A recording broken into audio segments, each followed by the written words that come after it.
This is Safe Passage by Brenda Miller and Julie Marie Wade. Safe Passage.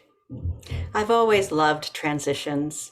I mean the kind we use as writers, the glide from sentence to sentence, the quick hop to the next paragraph, or the unnoticed segue into what becomes an inevitable conclusion. When you think about writing, transitions might not be the first thing that comes to mind. We tend to focus on the big ideas, the meat, the heart. Or maybe we're enamored of the words themselves, downloaded from that invisible well in the mind, landing just where and when we need them. But the transitions, oh, the transitions, they make my fingers tingle. Connection, a reaching across or toward, two hands shaking in agreement. My father taught me the importance of a handshake. I must have been small, maybe 5 or 6, because his palm swallowed my whole hand when I tried it. Extending my arm, holding my fingers in a steady row, leaning slightly toward him. That's right. Keep your hand firm, he said. A firm handshake confirms that you're sincere. Right there. I love that. The word firm, visible inside the word confirms.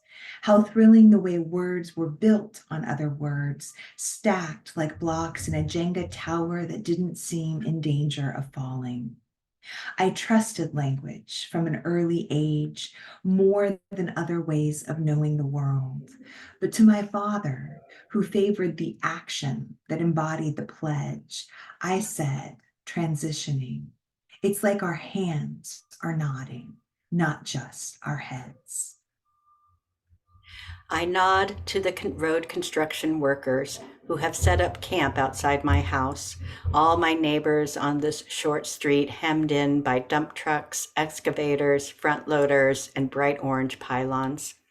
They start at 7:30 every morning, the rumble and beeps my wake-up call, and end at 5 p.m. on the dot, bright floodlights flashing on in the early dark as they finish up for the day. I watch them from my upstairs window, the neon yellow jacketed men disappearing into the earth, then emerging again, so many eyes on their every move. They're working a project called Safe Passage, an intricate plan to construct sidewalks and crosswalks for the elementary school a few doors down. There's an urgency to this work, trying to finish the messy phases before school starts again in January. I've come to know a few of the workers who guide me in and out of my driveway like a VIP, figuring out the best strategy on their walkie talkies. They bring me my newspaper, stoop to pet my dog. They take off their hard hats when talking to me, knocking on my door to tell me when the water will be shut off, when concrete will be poured. I always say thank you. I say I appreciate it because I do. I listen to Chopin piano sonatas on my earbuds while watching the choreography of their work, and it becomes so beautiful the way these people know what to do, the skill involved in making safe this everyday transition from home to school. Safe passage. It's what we all want in the end, isn't it? I ended up moving to a cul-de-sac during the pandemic, a quiet strip of road prefaced by a speed bump and designated court instead of street by the US Postal Service. Bold yellow signs used to introduce such roads, dead end, they'd caution, or no outlet, more ominous still. Depending on the dictionary, a cul-de-sac is defined as either a passageway opening on one side, here the hopefulness, or a route leading nowhere, here the despair. We love living on our cul-de-sac, the garden wall that stretches behind our house, lacy with climbing vines and abundant Suriname cherries. The possum we call Terry, who lumbers home in the early hours to sleep beneath his cabbage leaf. And the small green field next door where a house should be, but inexplicably isn't. If you turn down a cul-de-sac by mistake, the road runs out, Yes, but often generously, curved to facilitate an easy U turn. The dictionary calls a U turn a change in plans or reversal of policy, the way the pandemic changed all our plans, turned us inward, perhaps, turned us grateful sometimes for the smallest things. Squeaking bamboo in the side yard, a squirrel we call Niles, who chitters each day outside the screened porch, flaunting the cherries he's plucked from the wall.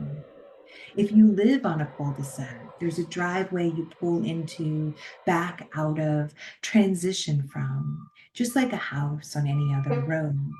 It doesn't feel like a blind alley, the way such roads are sometimes described. You can stand on your porch at dusk and watch all your neighbors' porch lights flickering on, reminiscent of fireflies before the city lights got too bright. Maybe, we muse, this is what a do over looks like. I can't tell you how many times, even in a single day, I long for a do-over. That batch of granola I cooked too long or not long enough, the haircut that never seems to quite work with my almost curls, or that December day with my mother when I should have just sat and listened rather than hustle her out of the Mount Baker Care Center. She'd been there for 10 days after one more round in the hospital, another bout of anemia or arrhythmia, and she had called me each night those first few days, crying, I don't know where I am. Why am I here? What have I done now? I brought her a box of holiday cards, a blue pen. She always wrote cards in blue, thinking black appropriate only for sympathy, a sleeve of stamps. After a few days, she was able to sit on the side of the bed and write those cards in her beautiful handwriting, and I checked names off the list. We went to the family lounge and called my aunt and cousin, but she couldn't quite tell them what had happened, why she was here. She stayed in the room opposite the room where my father had been 6 years earlier, the month before he died. In that room, we had watched him deteriorate, a patch over his left eye for double vision, and where we'd had the conference with the doctors who said since he wasn't improving, he'd used up all his Medicare and we'd have to move him or pay $10,000 a month. I don't think she remembered how she cried then, how she wailed the obvious statement of our health system's brokenness. Just when he needs the most help, you turn your back. On the day I came to spring her from this place, they told her the persistent wound on her leg had become infected again, probably from the careless way the shower aide had hustled her in and out, gotten the bandage wet. They didn't want her to go, but I didn't want her to stay. I didn't want to miss this one window between in and out, afraid she might never make it home. They decided it was okay since home health would come to monitor the situation. My mother sniffled and cried and said she was upset as I quickly packed her socks and underwear, said brusquely, can you hold it together long enough just to get us out of here? A little more gently, I said, transitions are hard. I said those same words when my father had moved from the hospital to this nursing home, when he moved from this nursing home to another closer to my mom, when he moved from there to hospice house and then gone. I didn't know about home hospice care until my friend Maureen announced she would be dying at home, most likely in the next 6 months. No more chemo, no more searching for a phantom cure, just life until life ran out. I pictured an hourglass full of South Florida sand. Each update seemed to center on the letter P. First, there was the pill, which would ease her transition to the other side if the pain, another P, became too much to endure. Maureen was living in Colorado at the end, where a euthanasia pill could be legally prescribed. Another P. Broadly speaking, it was palliative care, a word I was embarrassed to admit I hadn't learned until my 30s. I thought of the alphabet song where children accelerate with gusto toward the fulcrum, LMNOP. So fast, as if those letters each contained a year, many years, a whole era of a life. I thought of the ways our lives gain momentum, falling into habits, good and bad, falling into love and work and futures we can't imagine, don't want to imagine, ending. After the singers reach P, there's a collective intake of breath and everything moves slowly again. The way Maureen's daughter said in a text, Mom is transitioning into a new phase of life. Or did she say death? Death surprised me, how it didn't have to come abruptly at all, but might come quietly, might sneak up, even when the clock was always implicitly counting down. 3 days before her death, Maureen told her family she had been dancing with God. They could hear her singing sometimes between long periods of sleep. And always, until her last day, there were poems, the defining P of her life, as if she was writing her way toward death, toward some kind of union with it. When I think of Maureen in her final hours, I think of Dickinson too, who wrote, I dwell in possibility, a fairer house than prose, that plethora of P's. My cue for my sweet friend endures.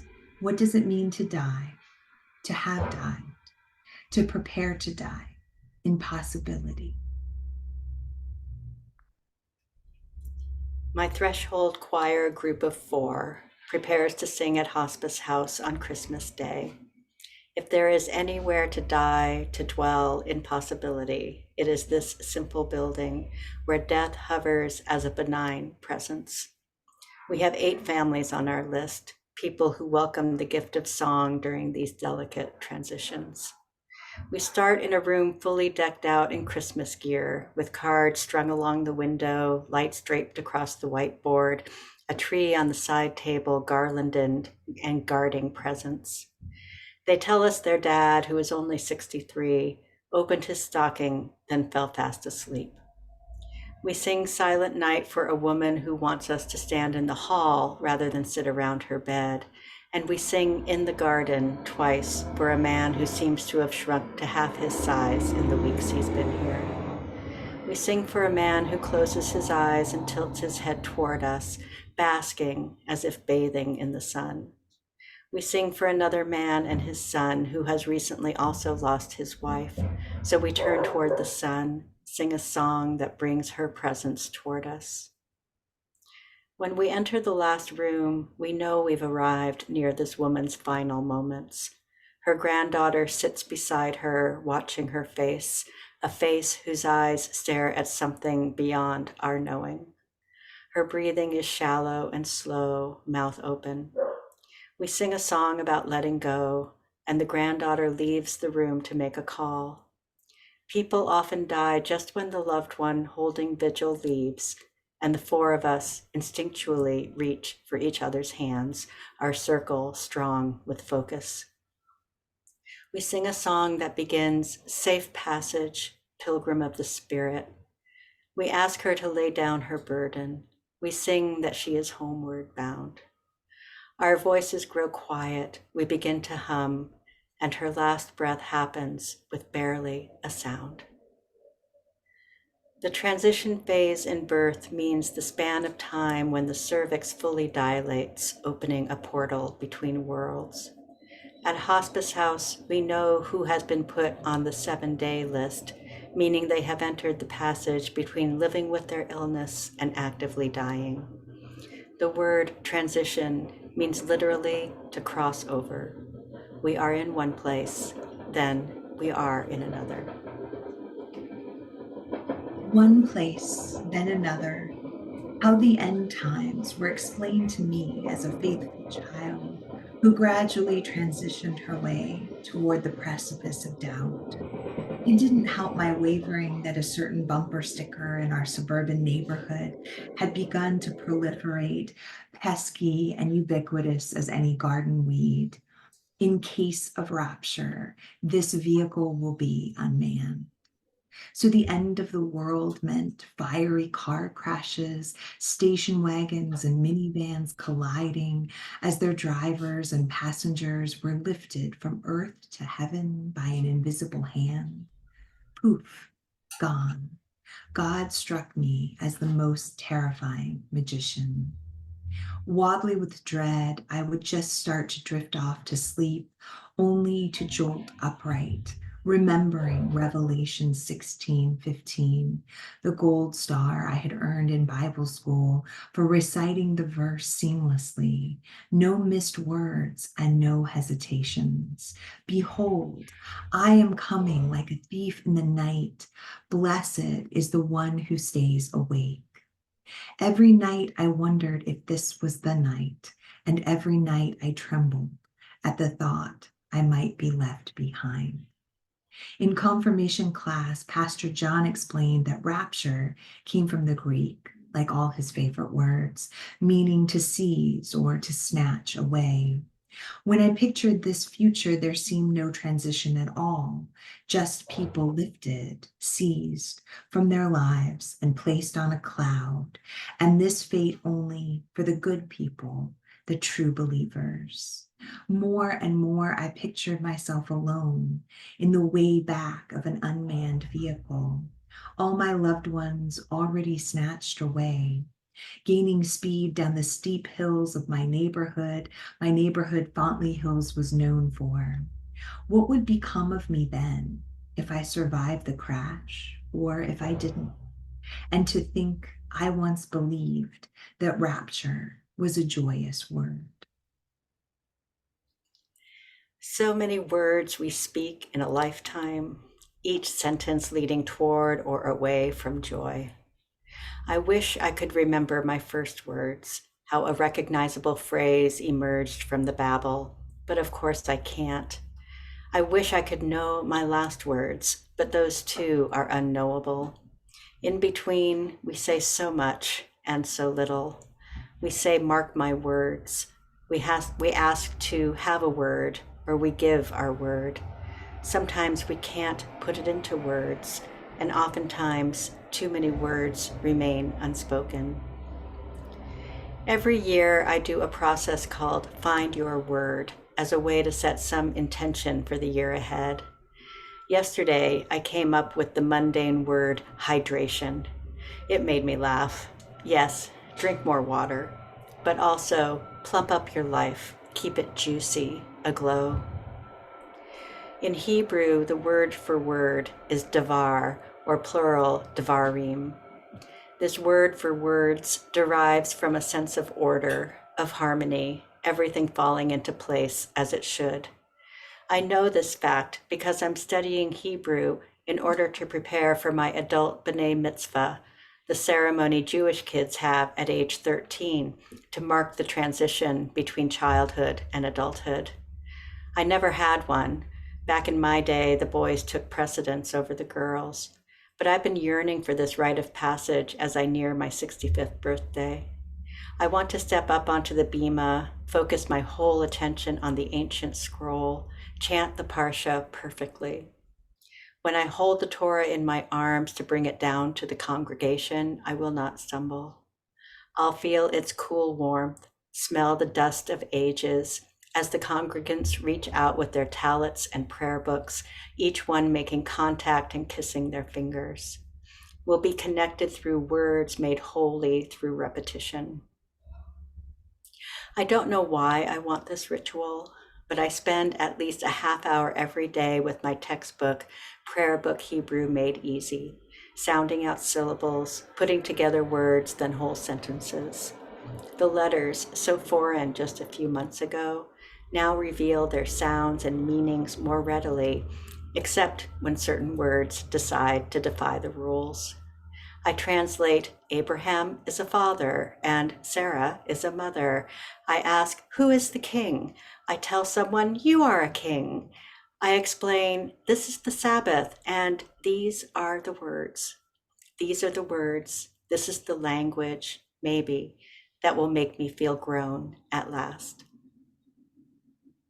Maybe one of my favorite words, no belt, capacious waist, made to stretch as the wearer imagines what may be. Other favorites, if, might, could, small dolls unnested, arranged like children awaiting a class photograph. About twice a year, I replace my running shoes. I know the time has come when each push off and touchdown smarts a bit on the pavement, a buffer gradually lost between foot and earth. When ordering shoes, I click the option to customize. Always the same size, always the same style, but never the same words printed on the strip behind each heel. For the next 6 months, these words will be my mantra, one for the in-breath, one for the out-breath. I usually choose small words, love, pride, to keep my cadence snappy. But this time I opted for roomier words, gaily on the left foot, forward on the right. Now I've aligned the literal spring in my step with a conscious commitment to joy. Even before I knew I was gay, I smarted when I heard the word straight. Its implicit rejection of sidetracks and tangents, its unflagging love of a line. Known affiliates, get to the point, follow the path. No funny business here. Once in college, my first queer friend said, make a right at that light, then gaily forward. She leaned toward me, earnest ally in the passenger seat. Straight is always too close to narrow, you see. I saw. That must have been 25 years ago now, and still it's gaily forward, I say, when giving directions. Gaily forward, I hear in my head when contemplating which route to take. Close to my house is a long promenade that parallels the shoreline of Hollywood Beach. It's the fabled straight shot, 3 miles each way with an unimpeded view of the surf. I've run that way for the better part of 12 years, tearing through the soles of more than 20 pairs of shoes. But not once have I run it end to end, the way a lap swimmer pushes off and touches back to the same wall. I want the transitions, sudden veer into a side street's shade, reemergence 2 blocks later into a glittery blare of sun, snaking between the visiting crowds, then ducking through a bricked alley only locals know. Maybe today I'll turn at the abandoned hotel where a lone bulb still glimmers in a top floor window. I might cut through a visible break in the sea oats, kicking up sand as I go. Or I could double back behind the community center, shrouded with bright orange bougainvillea and patrolled by a posse of cats. If someone asked, aren't you just running in circles? Maybe I'd say, this is my gaily forward. Or even, more simply, so what if I am?